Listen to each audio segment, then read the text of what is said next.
채무자 여러분들, 오늘도 고생이 많으십니다. 개인회생을 진행하다 보면 모두가 변제금을 잘 납부하는 건 아니죠. 누군가는 개인적 사정으로 변제금을 납부하다가 실패를 할 수 있는데, 개인회생 절차가 폐지가 되면 어떤 불이익이 생기는가, 여기에 대해서 미리 한번 숙지를 해봅시다. 그리고 변제금이 미납이 된 경우에 어떻게 해결을 해야 될지 이것도 함께 알아봅시다. 첫 번째는 인가전 폐지의 개념에 대해서 이해를 합시다. 채무자회생법 규정에 보면 변제계획 인가 전에도 개인회생이 폐지가 될 수 있다, 이런 규정이 있거든요. 인가 전 폐지, 인가 후 폐지를 구분을 한번 해봅시다. 개인회생을 신청하면 개시결정을 받고 인가결정을 받는다 했죠. 이 인가결정을 받을 때가 재판을 끝날 때이죠. 개시결정 받으면 이때부터 변제금을 내잖아요. 근데 개시결정 받으면 변제금을 내야 되는데 첫 판부터 변제금을 안 냈어. 그리고 채권자 집회에도 안 가는 거죠. 변제금도 안 내고 채권자 집회에도 불출석하면 개인회생 절차가 바로 폐지가 되거든요. 시작부터 안 냈으니까 개인회생을 진행할 의사가 없다 보는 거죠. 이렇게 재판이 끝나기도 전에, 인가되기도 전에 변제금을 처음부터 안 내서 폐지되는 게 인가전 폐지, 그리고 이때는 정상적으로 내다가 뒤에 가서 변제금 못 내서 폐지되면 인가 후 폐지, 어찌됐건 돈 못 내서 폐지가 됐단 말입니다. 다만 인가전 폐지에서 주의하실 것은, 변제금을 미납하고 채권자 집회에 출석도 하지 않으면 법원 입장에서 볼 때는 개인회생을 진행할 의사가 없다고 보는 거니까, 채권자 집회 기일을 한 번 더 잡아준다든지 다시 한 번 더 기회를 준다든지 이런 거 없이 즉시 폐지될 가능성이 높기 때문에 주의를 하셔야 합니다. 주로 여기서 시작하자마자 폐지를 시키는 분들을 보면 전략적인 개인회생을 했던 분들이 많이 있죠. 신보기 워크아웃 같은 경우는 바로 신청 못하고 90일 연체된 다음에 신청을 해야 되니까 개인회생 잠깐 갔다가 워크아웃 가든지, 아니면 개인회생에서 연체 기간을 넉넉하게 오랫동안 시간을 끌었기 때문에 삼각채권이 되어서 워크아웃에서 어느 정도 탕감을 기대해 볼 만하다, 이렇게 전략적으로 개인회생했던 분들이 첫 판부터 변제금 안 내고 바로 폐지하는 경우가 있습니다. 자, 그러면 인가 후 폐지에 대해서 알아봅시다. 대체로 우리가 설명하는 대부분의 내용은 인가 후 폐지를 의미하거든요. 변제금 못 내서 폐지된 것. 채무자회생법에는 개인회생 변제계획 인가 후에도 절차가 폐지가 될 수 있다, 채무자가 인가된 변제계획안을 이행할 수 없음이 명백한 때, 이런 경우에 절차를 폐지해버리겠다. 채무자회생법 규칙에 보시면 제88조 보시면 지체액이 3개월분에 달한 경우에는 회생위원은 법원에 보고해야 된다, 회생위원 임무에 대한 규정이 있습니다. 그래서 채무자회생 법률에 보시면 변제계획안을 이행할 수 없음이 명백한 때 개인회생 절차를 폐지한다고 하는데, 몇 달인지에 대해서는 얘기가 없습니다. 다만 하위 법령인 규칙에 보시면 3회분 미납이 되면 회생위원이 판사한테 보고를 해야 된다, 이렇게 규정을 해두었고, 실무상으로도 3회 미납이 되면 폐지하는 걸로 이렇게 운영이 되고 있습니다. 그러면 3회 미납의 뜻은 무엇인가? 자, 여러분이 예를 들어서 14회 차에 변제금 100만원 내셨는데 15회 차에 변제금 못 냈습니다. 16회 차에도 변제금 못 냈습니다. 17회 차에는 돈이 없어가지고 100만원 못 내고 10만원만 낸 거지. 그러면 15, 16, 17 3번을 똑바로 못 냈으니까 3회 불이행으로 폐지가 되는가 궁금하실 수 있는데, 법원은 3회 금액이 누적된 것으로 보니까 100만원 3회 300만원이 누적되었을 때 폐지 사유로 봅니다. 그래서 10만원이라도 냈다면 아직 290만원 미납이지 300만원에 달하지 않았기 때문에 폐지 사유까지 발생하지 않은 것으로 봅니다. 횟수로 3회가 아니라 누적 금액으로 3회를 의미하니까 변제금이 100만원인 경우에는 300만원 누적되어야지 폐지 사유가 발생했다고 볼 수 있습니다. 얼마라도 내서 3회분 금액에 이르지 않게 관리하고 있는 경우에는 방금 규칙을 보셨지만 회생위원이 3회분에 미달한 걸로 보지 않기 때문에 아직 판사에게 보고하기 전이고 판사는 모르고 있는 상태일 가능성이 높습니다. 자, 그러면 3회분이 밀리면 그때는 어떻게 되는가? 연달아 3번 못 냈든 찌끔찌끔 못 낸 금액이 다 합쳐서 3회분이 되었든 간에 3회 연체가 되면 어떻게 되는가? 이론상은 즉시 폐지이죠. 방금 규칙을 보셨으면 알겠지만 3회 미납이면 폐지 사유의 기준으로 보거든요. 근데 실무상은 그래도 또 봐줍니다. 기준은 3회라고 잡아놓고 바로 폐지하지 않고 폐지 예정 통지서를 보내주거든요. 폐지 예정 통지서라는 거는 일종의 경고입니다. 이제 폐지한다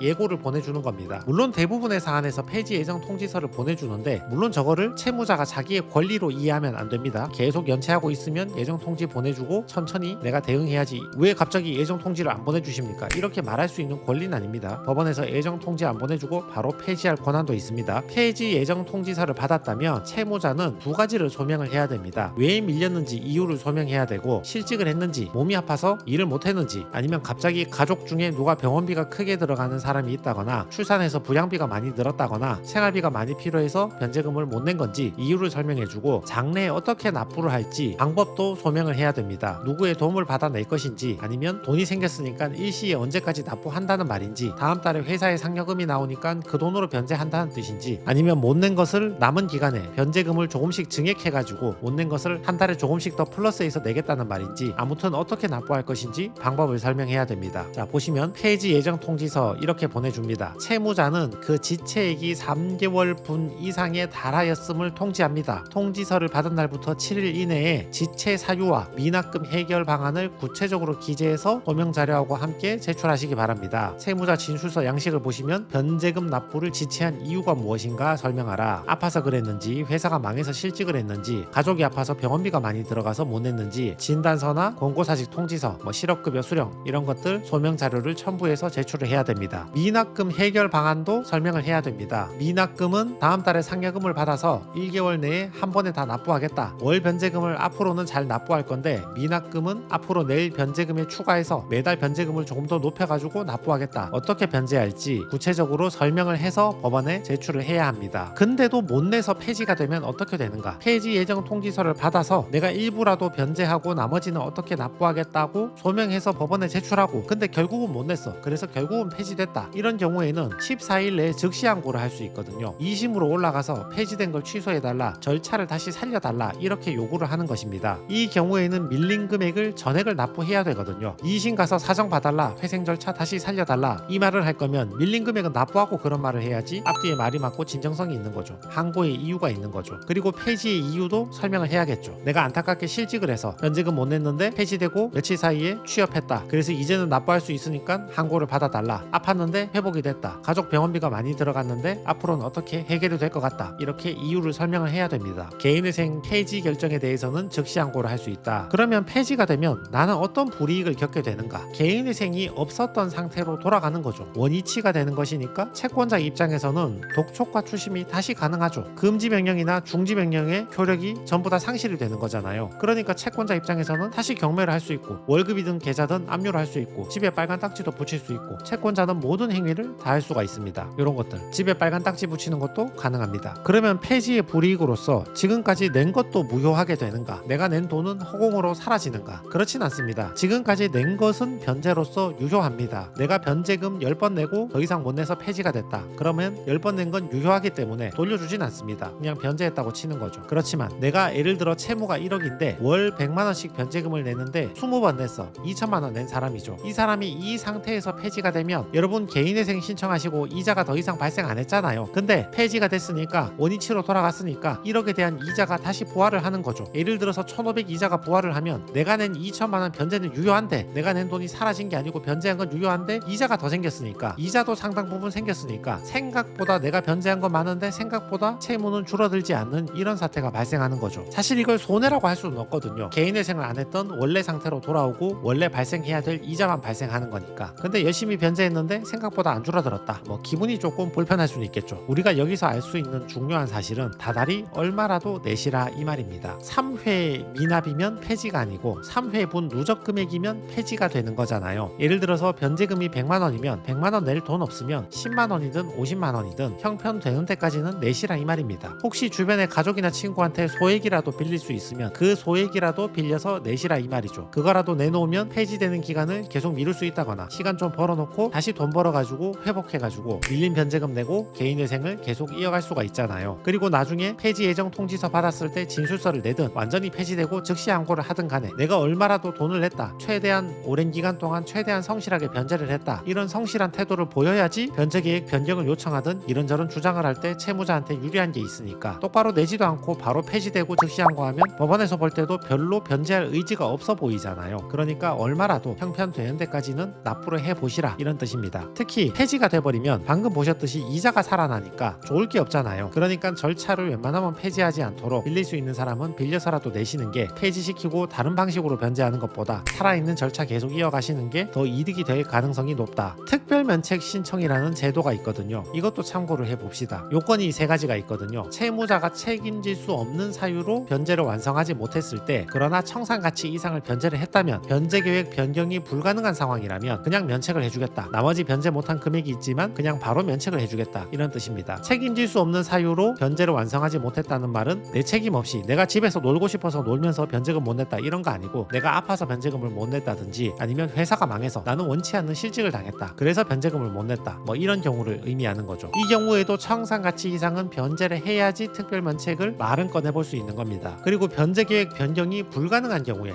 변제계획 변경이 가능하면 변경해서 변제해야 되고요. 예를 들어 소득이 300인데 실직하고 취업했는데 200에 취업한 겁니다. 그러면 200 빼기 154 하면 한 달에 변제금 46은 낼 수 있잖아요. 이런 경우에는 변제계획을 변경해서 46이라도 변제하라 이런 뜻이고, 내가 사고가 나서 영구장애를 얻었다든지 너무 고령이어서 실직당했는데 더 이상 취업을 할 수가 없다든지 아파서 취업이 안 된다, 소득이 0원이다, 1인 생계비 빼면 변제금 낼 것도 없다, 이렇게 변제계획 변경 자체가 불가능한 경우에는 특별면책을 신청해 볼 수 있습니다. 채무자회생법 624조 보시면 채무자가 변제를 완료하지 못해도 다음 요건이 충족되면 면책 결정을 할 수 있다. 채무자에게 책임이 없는 사유로 청산가치 이상은 변제했는데 변제계획 변경조차 불가능하다, 아예 답이 없다, 소득이 아예 없다, 이런 경우에는 특별면책을 할 수 있다. 무조건 해준다는 말이 아니고요. 그래서 실제로 개인회생 해보시면 변제금을 감액해달라는 취지의 변제계획 변경 신청이나 방금 보신 특별면책 같은 경우는 법원에서 할 수 있는 것이지 뭐 그렇게 적극적으로 해주진 않습니다. 너무 기대를 크게 하시면 안 됩니다. 자, 10번째는 파산 신청이란 방법도 있거든요. 방금처럼 실직이나 질병이나 고령 때문에 도저히 더 이상은 취업 자체가 안 된다, 이런 사람들이 있단 말이죠. 소득 자체를 얻을 수가 없으니까 변제금을 줄여달라, 뭐 천천히 내겠다, 이런 말 자체가 아예 성립이 안 되는 사람들, 그런 사람들은 파산 신청하는 것도 한번 고려를 해보셔야 합니다. 그러나 지난 개인회생을 할 때 주식, 코인, 토토, 사치, 탕진 이런 게 많았던 사람들은 개인회생에서는 통과를 했을지 몰라도 파산에서는 이런 것들의 비중이 크면 파산이 매우 힘들어지니까, 이런 사유가 많은 사람들은 혹시 가능하시면 주변에 빌려서라도 개인회생 변제금을 마저 납부를 해주시기 바랍니다. 그런 분들은 파산가도 가능성이 그렇게 크지 않기 때문입니다. 워크아웃 신청하는 것도 방법이 될 수 있거든요. 이건 이제 전략적인 개인회생을 신청하는 분들이 많이 계시거든요. 뭐 제 영상 다른 거 보셨는지 모르겠는데 개인회생 신청하고 90일 도과해서 워크아웃 가든지, 아니면 개인회생 통과하고 어차피 변제율 100%라면 삼각채권 만들어서 워크아웃 가면 다소간 탕감을 노릴 수 있기 때문에 처음에 개인회생을 신청해서 시간 끌고 그 다음에 워크아웃 가겠다, 이런 분들이 계시거든요. 이런 분들은 처음에 변제금 몇 번 내다가 그 뒤로는 의도적으로 변제금을 안 내고 있다가 워크아웃으로 가는 경우가 종종 있습니다. 개인회생 재신청을 하는 것도 하나의 방법이 될 수 있습니다. 내가 개인회생을 통과한 다음에 소득이 감소했다, 그래서 변제금을 내는 게 너무 힘들어서 미납이 되어서 폐지가 되었다, 뭐 이런 경우에 해당하는 경우가 대부분이겠죠. 근데 뭐 내가 딱히 뭐 영구장애를 얻은 것도 아니고 뭐 그렇게 고령도 아니고, 이런 경우에 변제계획을 변경해서 변제금을 감액하거나 특별면책을 법원에서 받아주면 다행인데 그렇게 잘 받아주지 않으니까 이런 분들은 차라리 소득이 줄었다면 재신청하는 게 훨씬 유리할 수 있습니다. 내가 당초에 통과할 때는 소득 309에서 154 빼고 146 내는 걸로 통과했는데 소득이 200으로 준 거야. 그러면 146 변제금을 법원이 줄여주면 좋은데 그럴 가능성이 낮으니까 이런 경우에는 차라리 폐지를 시키고 월급 200만 원 기준으로 재신청해서 그냥 변제금 조금 내고 3년 변제하고 통과시켜버리는 게 더 유리할 수도 있습니다. 자, 그래서 정리해 봅시다. 개인회생을 실패하고 폐지가 되면 어떤 불이익이 있는가, 그리고 변제금 미납될 위기에서는 어떻게 행동을 해야 되는가. 첫 번째는 인가 전에도 변제금을 안 내면 폐지가 된다, 인가 후에도 변제금을 안 내면 폐지가 된다. 3회 미납이 기준인데 횟수로 3회가 아니라 금액으로 3회 누적을 의미한다. 3회 밀리면 이론상은 즉시 폐지가 가능하지만 대부분은 폐지 예정 통지서를 보내주더라. 그래도 못 내서 폐지가 되면 즉시 항고를 할 수 있다. 폐지가 된 경우에는 개인회생이 없었던 상태로 돌아가는 거니까 원위치가 되는 것이니까 추가적인 손해는 없지만 그래도 독촉과 추심이 다시 시작되고 원래 발생해야 될 이자가 전부 다 발생을 하는 것이니까 큰 부담이 될 수 있다. 폐지가 되었다 하더라도 지금까지 변제금 낸 것은 유효하다, 무효가 아니다. 그렇지만 이자도 다시 발생했으니까 생각보다 변제금이 줄어들지 않았을 수 있다. 그러니 폐지를 시키지 않는 게 가장 유리하다. 다달이 얼마라도 내주시라. 없으면 얼마라도 빌려서라도 내면서 버텨보시라. 특별 면책 신청 제도를 이용할 수도 있고 파산 신청을 해보실 수도 있다. 전략적으로 워크아웃으로 넘어가는 방법도 있고 소득이 감소하신 분들은 개인회생을 재신청하는 것도 좋은 방법이다.